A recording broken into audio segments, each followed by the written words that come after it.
Halo semuanya, terima kasih sudah mengunjungi video kami. Kami dari kelompok 3 mata kuliah akuntansi sektor publik akan menjelaskan materi mengenai pengukuran kinerja sektor publik. Namun sebelum itu, perkenalkan anggota kelompok kami.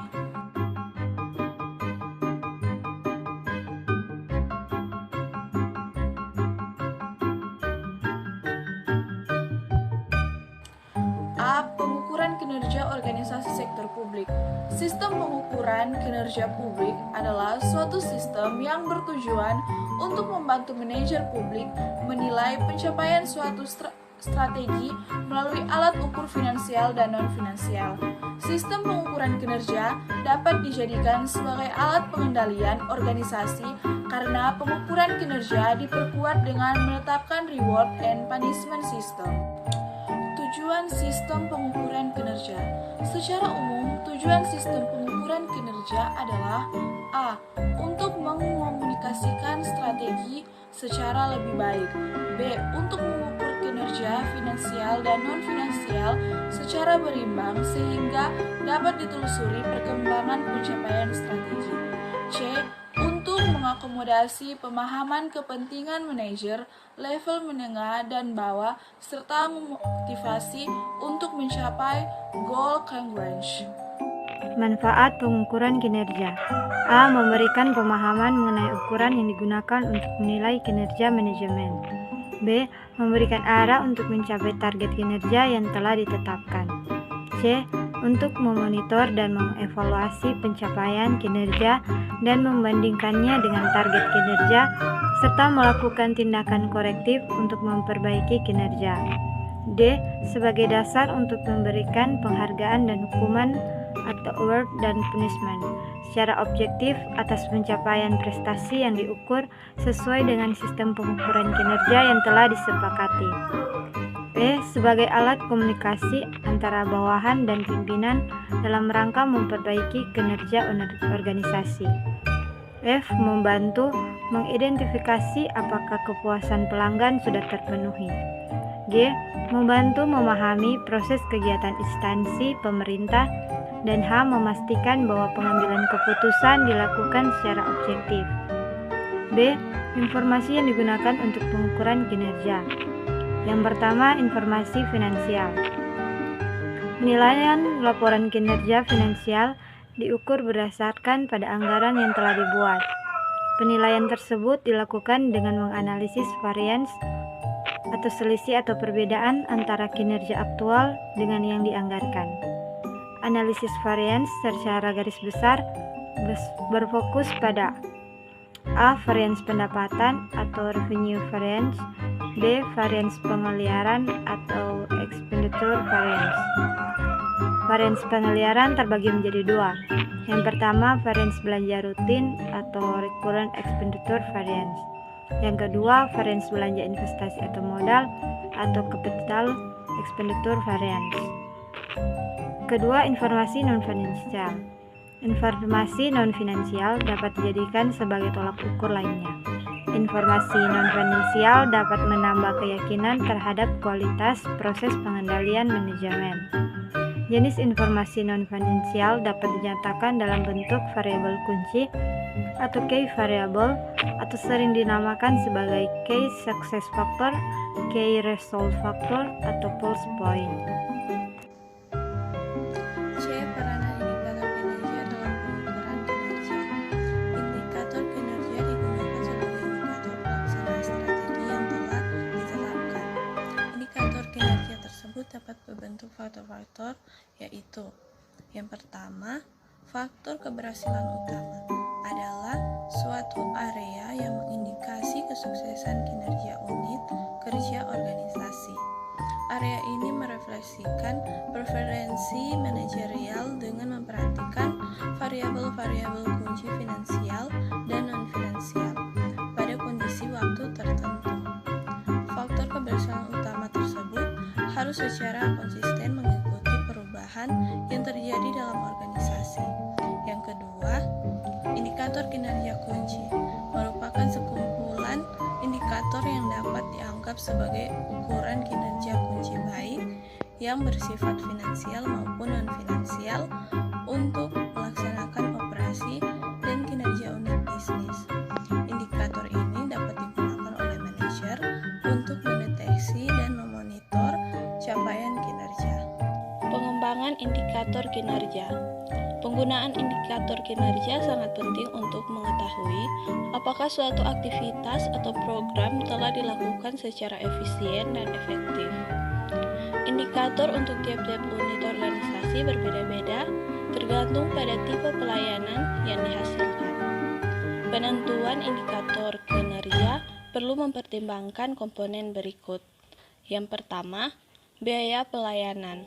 Yang kedua, penggunaan. Yang ketiga, kualitas dan standar pelayanan. Yang keempat, cakupan pelayanan. Yang kelima, kepuasan. Indikator kinerja dan pengukuran value for money. Value for money merupakan inti pengukuran kinerja pada organisasi pemerintah. Istilah ukuran kinerja pada dasarnya berbeda dengan istilah indikator kinerja. Ukuran kinerja mengacu pada penilaian kinerja secara langsung, sedangkan indikator kinerja mengacu pada secara tidak langsung. Kemudian mekanisme untuk menentukan indikator kinerja adalah yang pertama, sistem perencanaan dan pengendalian, yang kedua, spesifikasi teknis dan standarisasi, yang ketiga, kompetensi teknis, yang keempat, mekanisme ekonomi dan mekanisme pasar, dan yang terakhir, mekanisme sumber daya manusia. Selanjutnya, peran indikator kinerja bagi pemerintah ialah untuk membantu memperjelas tujuan organisasi, untuk mengevaluasi target akhir yang dihasilkan, kemudian sebagai masukan untuk menentukan skema insentif manajerial, selanjutnya memungkinkan bagi pemakai jasa layanan pemerintah, dan untuk menunjukkan standar kinerja, kemudian untuk menunjukkan efektivitas, selanjutnya untuk membantu menentukan aktivitas yang memiliki efektivitas biaya yang paling baik untuk mencapai target sasaran, dan yang terakhir untuk menunjukkan wilayah, bagian, atau proses yang masih potensial untuk dilakukan penghematan biaya.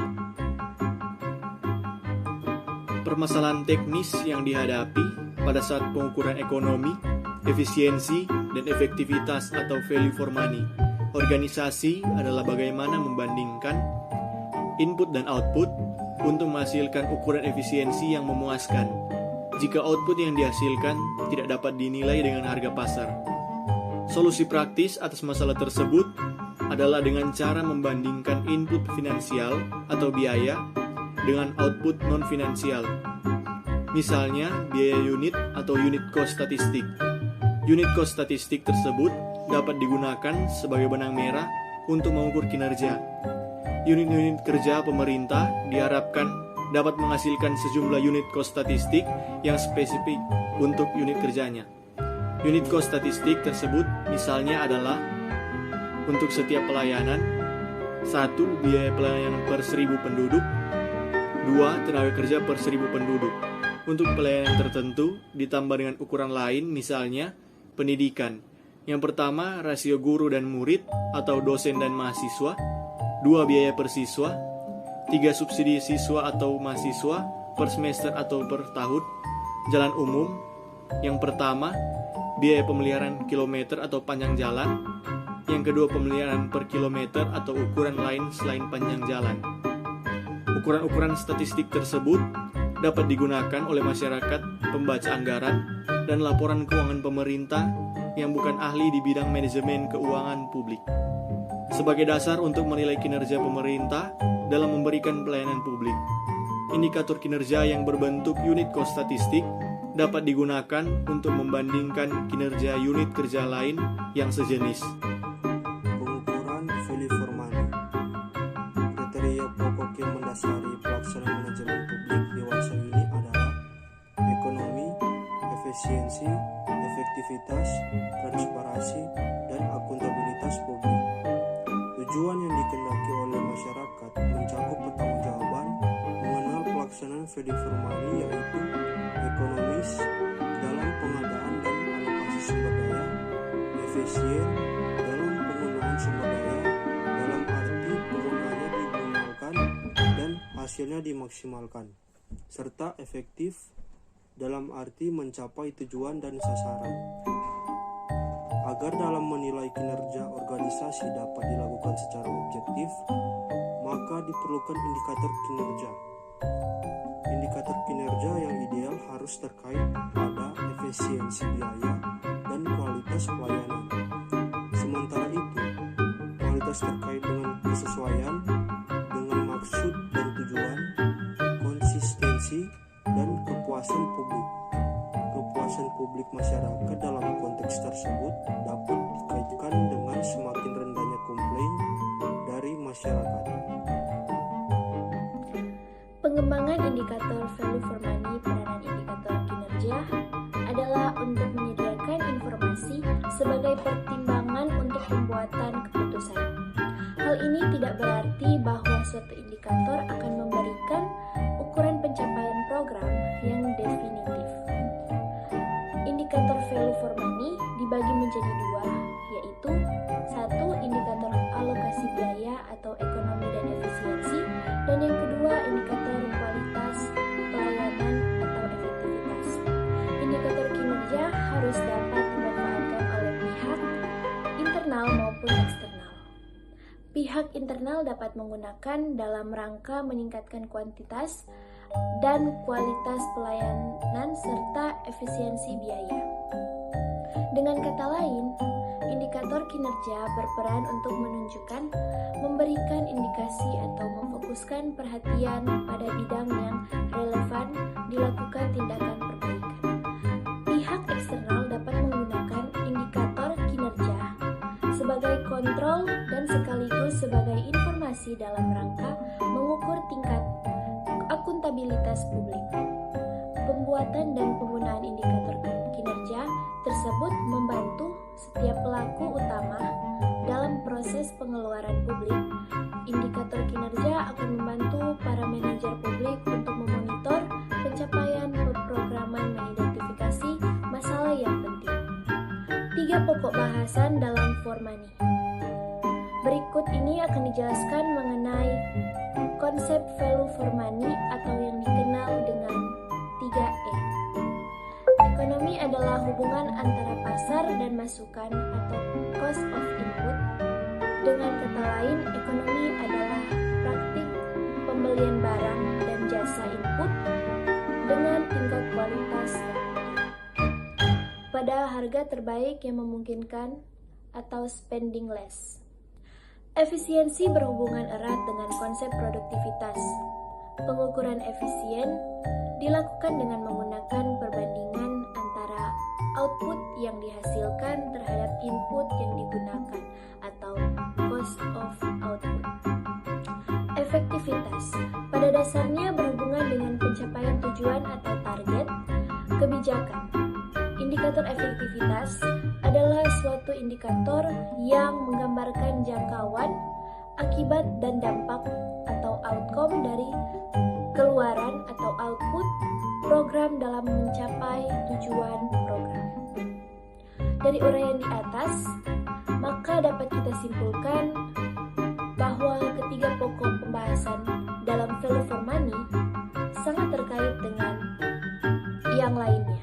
Ekonomi membahas input, efisiensi membahas input dan output, dan efektivitas membahas output dan outcome. G. Langkah-langkah pengukuran value for money. Yang pertama, pengukuran ekonomi. Pengukuran efektivitas hanya memperhatikan keluaran yang didapat, sedangkan pengukuran ekonomi hanya mempertimbangkan masukan yang dipergunakan. Ekonomi merupakan ukuran relatif. Yang kedua, pengukuran efisiensi. Efisiensi merupakan hal penting dari ketiga pokok bahasan value for money. Efisiensi diukur dengan rasio antara output dengan input. Semakin besar output dibanding input, maka semakin tinggi tingkat efisiensi suatu organisasi. Rumusnya yaitu efisiensi sama dengan output per input.